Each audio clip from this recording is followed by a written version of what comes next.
Assalamualaikum warahmatullahi wabarakatuh. Perkenalkan, nama saya Dia Sofi Karisa, NPM 1910 63109 0049. Perkenalkan, nama saya Firdan Nurfadilah dengan NPM 057. Perkenalkan, nama saya Muhammad Fajar dengan NPM 1910631090074.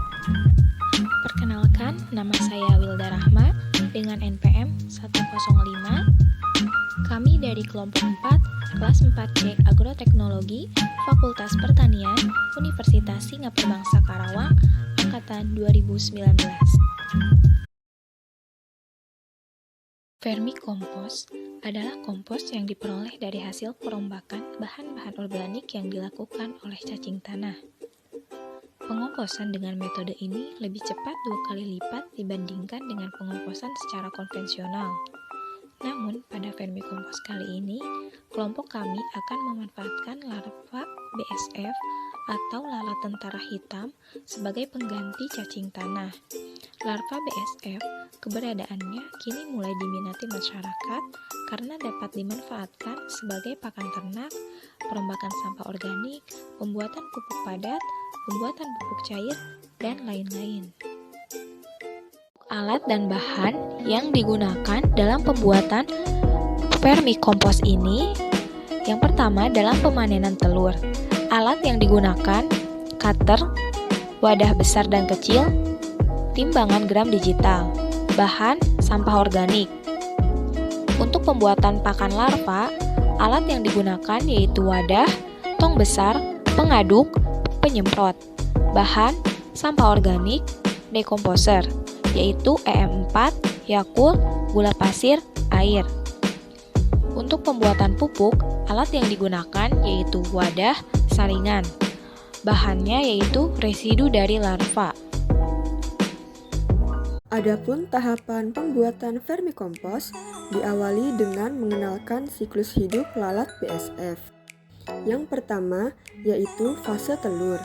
Lalat BSF betina meletakkan telurnya di tempat yang gelap pada lubang atau celah yang berada di atas atau sekitar material yang sudah membusuk.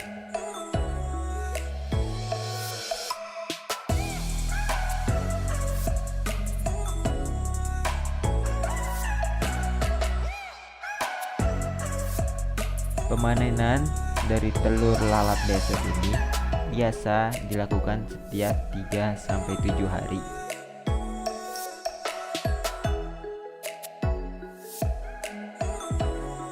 Selanjutnya, telur-telur tersebut ditimbang.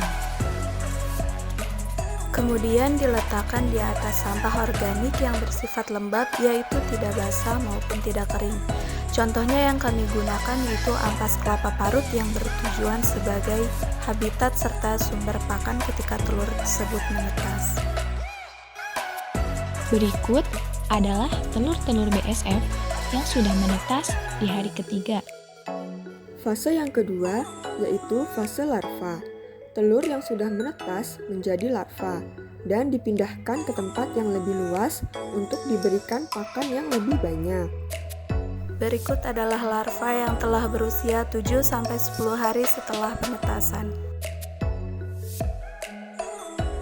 Pakan yang biasa diberikan kepada manggut dari larva BSF biasanya terbuat dari sampah organik seperti sayur, buah, sisa makanan yang sebelumnya sudah melewati tahap fermentasi selama 4 hari. Fermentasi dibantu oleh EM4, air, Yakult, dan gula pasir. Larva yang berusia 21 hari adalah umur yang pas untuk dimanfaatkan sebagai pakan ternak karena kandungan gizinya yang tinggi.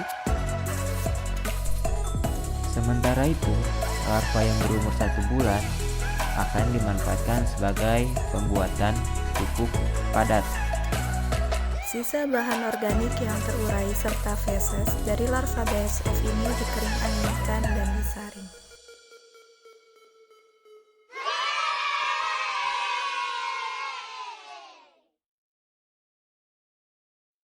terima kasih kami ucapkan kepada bapak-bapak pengelola dan pengurus Green Day yang telah mengizinkan serta membantu kelompok kami dari awal hingga akhir kegiatan praktikum ini.